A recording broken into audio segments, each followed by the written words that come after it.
What is up, everybody? It's Steve Infante with another home cooking lesson, and today it's all about salmon. So I have this hang up around how people cook salmon. People usually destroy salmon. They overcook it and they just ruin it, if you ask me. So I went ahead and, against all of my better judgment, I've made salmon the wrong way. And as you can see here, it's lost all of its color. And it has all this white slime on here, which is called albumin, which comes out of the salmon when it's overcooked, and it just comes out and extracts it. It's hard, it's colorless, it's dry, and you take all that beautiful salmon oil and it all just goes away. So I'm gonna take this, throw that out, and teach you 2 different ways to cook salmon that will blow your mind, and you'll never, ever, ever wanna cook salmon like that ever again. Now the key is spend the money. Get the sushi grade, the good salmon, not the $7.99 at the grocery store pound salmon. Go ahead and get sushi grade salmon. Look at how beautiful this piece of meat is. It is just beautiful, bright, that pinky orange salmon color. It's just so much better. The quality is just outrageous. I highly suggest spending the extra money when you want to do salmon. Unless you're doing it for a ton of people, but when you're just going to have it for yourself or for a few people, spend the extra money. It is so well worth it. So the first step in the process, and I'm going to do this for both of the salmon dishes that I'm going to do, is brine the salmon. So 10% brine, which means I have 800 grams of water in here, and I just put 80 grams of salt in here, and now I'm going to just go ahead and whisk this together until it dissolves, and then put the salmon in there for about a half an hour so that that saltiness can absorb into the salmon and get a real nice brine.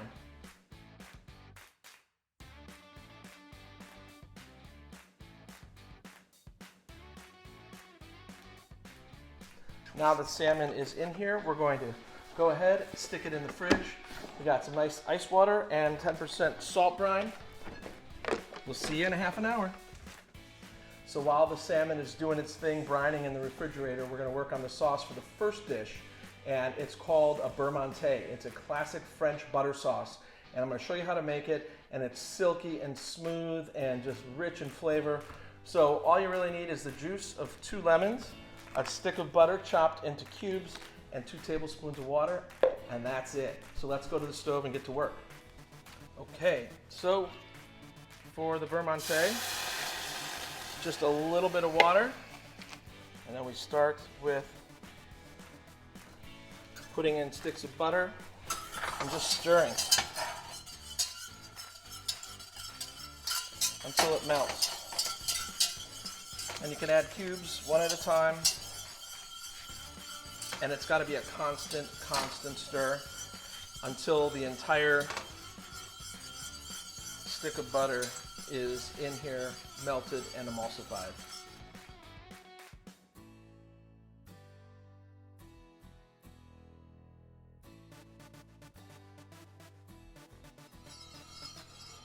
And now you can see just how beautiful this butter sauce is. And we're going to let it relax for a little bit, let it thicken up just a little bit more, and then we're going to add capers to it, and it's going to be the most beautiful accompaniment to the salmon as we put it on top.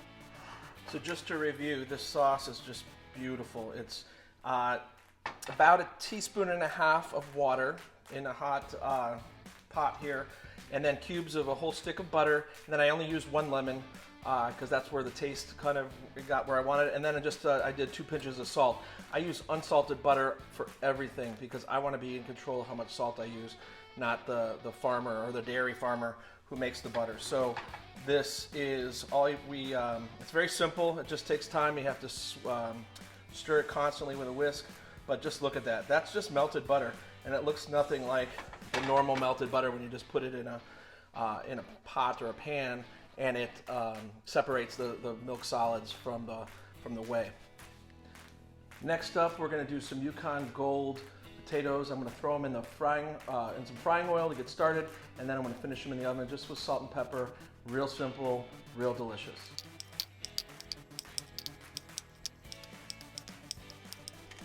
Okay, so we have the oil here. It's at 375, which is about right for this. We're just going to fry them up a little bit, and then to help us get the cooking process, have the cooking process go a little faster, and also get some of that fat into the potatoes.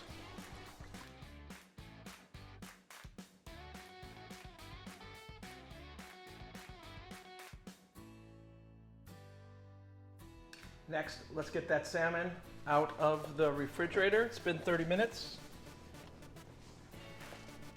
30 minutes in television time or video time. And we'll take these guys out. Look at that, gorgeous. We're gonna put them on a nice paper towel, let them dry out a little bit. That nice, beautiful brine. Look at that, gorgeous, gorgeous. Love it. All right, so the first of the two salmon dishes that we're gonna do on this video is going to be a little bit chefy. So some of these tools, if you don't have them, that's okay. You can use the other recipe and mix and match the accompanying ingredients and still do fine. So a lot more people are getting immersion circulators to do sous vide style cooking. So we're going to do that on this piece of fish for the first course with the beurre monté, and we're going to do it in a French style called mi-cuit, which really means like half cooked, half raw. And I learned this technique from one of my best friends, Jacob Bigelhop, who's a 2 Michelin star chef, and I've learned so many things from him, and this was one of the things, and I asked him permission to use this technique, and he said yes I could, so I'm going to share it with you with his permission. So we're going to take this piece of salmon, we're going to put it into a vacuum sealer and seal the bag. If you don't have a vacuum sealer, you can use just a Ziploc bag if you do have a sous vide machine. And you put the salmon in the bag, drop the bag in the water, and at 104 degrees Fahrenheit or 40 degrees Celsius. And once the bag goes in the water, all the air will come out, and then just zip it, and that'll be perfectly fine. But we're going to use the vacuum sealer for this piece of fish. Nothing on it, just completely unseasoned at this point. And then we're going to drop it in the circulator for 20 minutes to get it up to temperature, which is 40 degrees Celsius.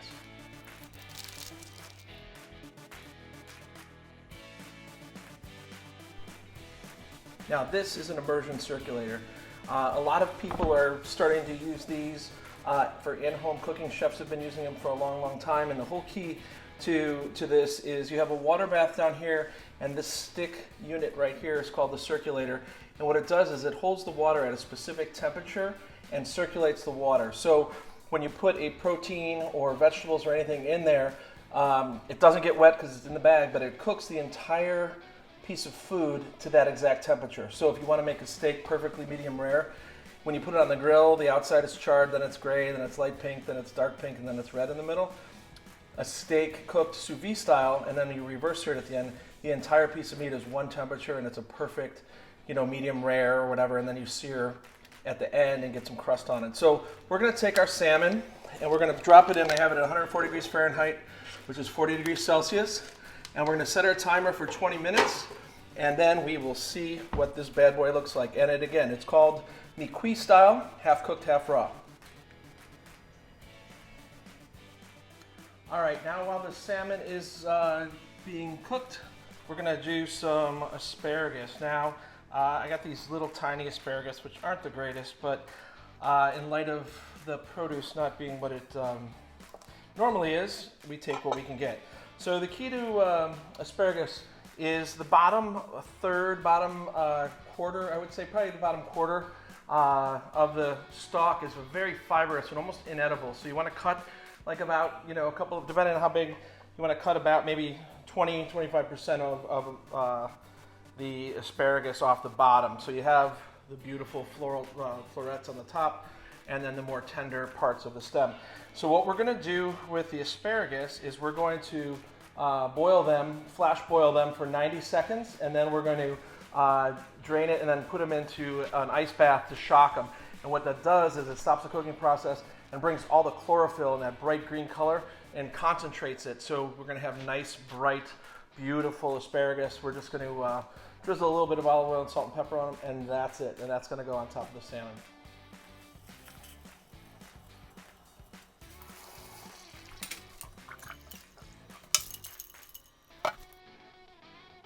So you can see how beautifully bright green these guys are, and they're going to be nice and tasty, simple, but beautiful. 20 minutes is up. Now we're going to take our salmon out, and look at how gorgeous, and it's perfectly cooked.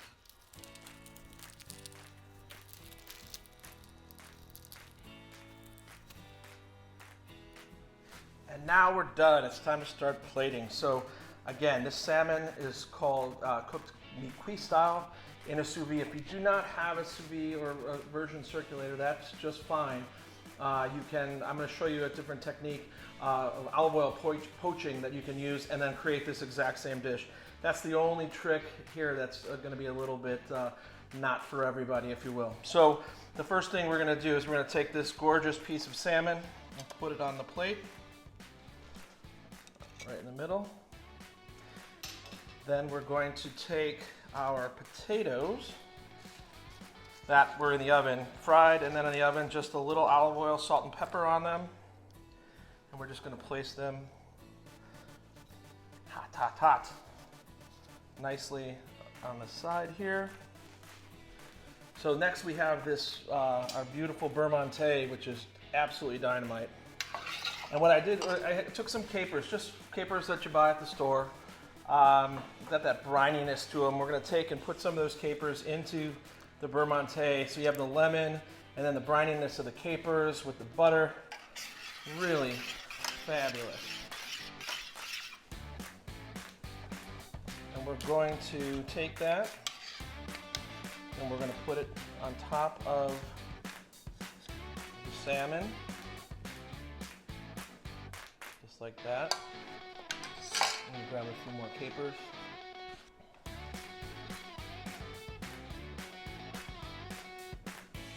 Beautiful. Next, we're going to take our gorgeous asparagus.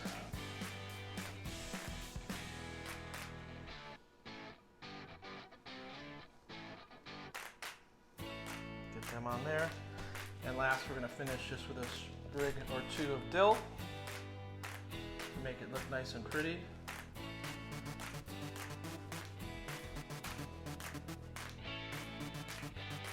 And there you have it. So again, this is mi-cuit salmon. So it's half cooked, half raw, done in the circulator, but we will show you a different way to do it if you don't have one. With just some roasted Yukon Gold potatoes in a lemon Bermonte with capers and fresh asparagus. Enjoy.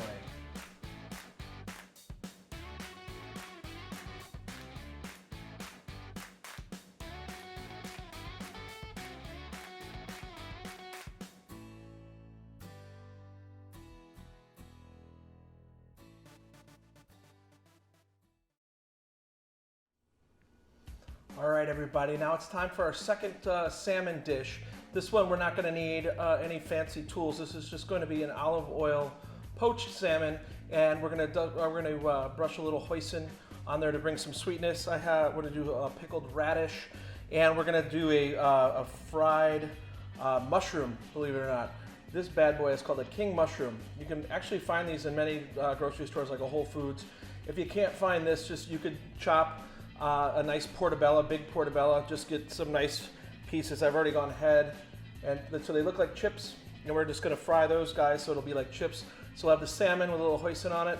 We'll have a pickled radish, and we're going to have the king mushroom chips, and we're going to finish them off with some chive. I actually found chive blossoms, which have the blossoms on them, which are really, really pretty, but it's just a chive nonetheless, so we can just use regular chives if you can't find chive blossoms. So let's get to work on round 2 salmon.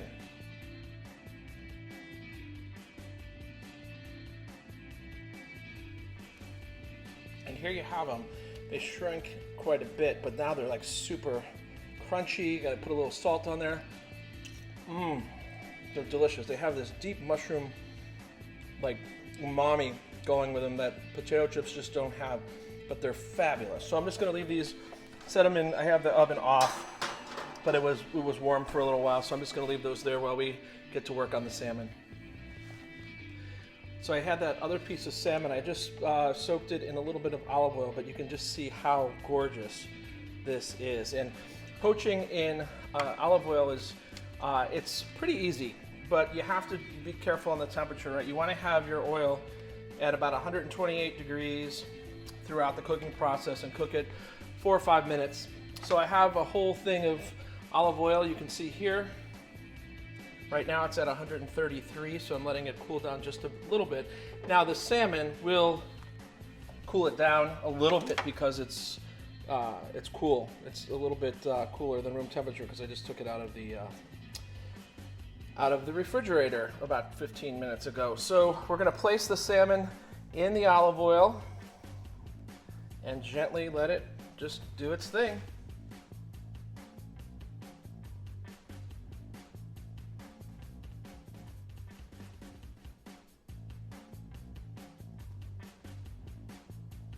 Okay, it's time to plate. So first we're going to take just some store-bought hoisin, and not a ton, just a little bit. Take a little brush, like a barbecue brush, and just brush the top of it. I like to blowtorch the hoisin to get some caramelization, but most people don't have blowtorches, so I'm gonna have to do that step. So we're just taking this, brushing that salmon to get a nice sweetness from this hoisin sauce on there. And you can see it's a beautiful color. It's not that white, opaque, yucky salmon that I showed you at the beginning of this video. So we're gonna take the salmon, we're gonna plate it real nice there. We're gonna take some radish that was pickled lightly. So we had, for the pickling, you take the radish, you slice them super thin, paper thin. You put them in water, and you just add a little bit of vinegar, maybe like a tablespoon or so, and then a little bit of salt and a little bit of sugar, and off you go. There's no real major trick to it. There's ratios and stuff, but you don't really need to worry about that too much.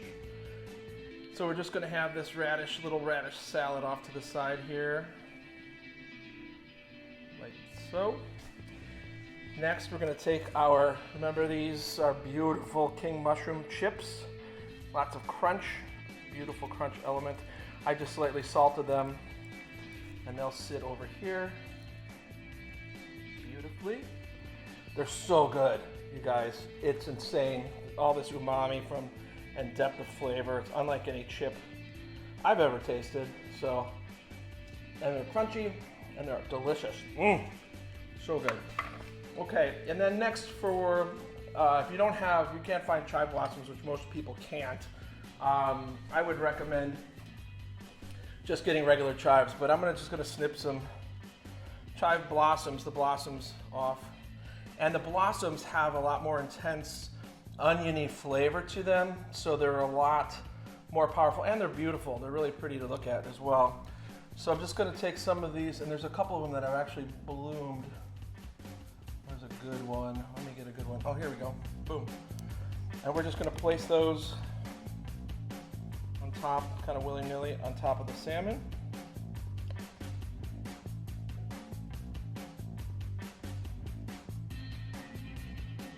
Boom. And there, my friends, is your other salmon dish. This is olive oil poached salmon with hoisin, king mushroom chips, and a radish salad with chive blossoms. Enjoy!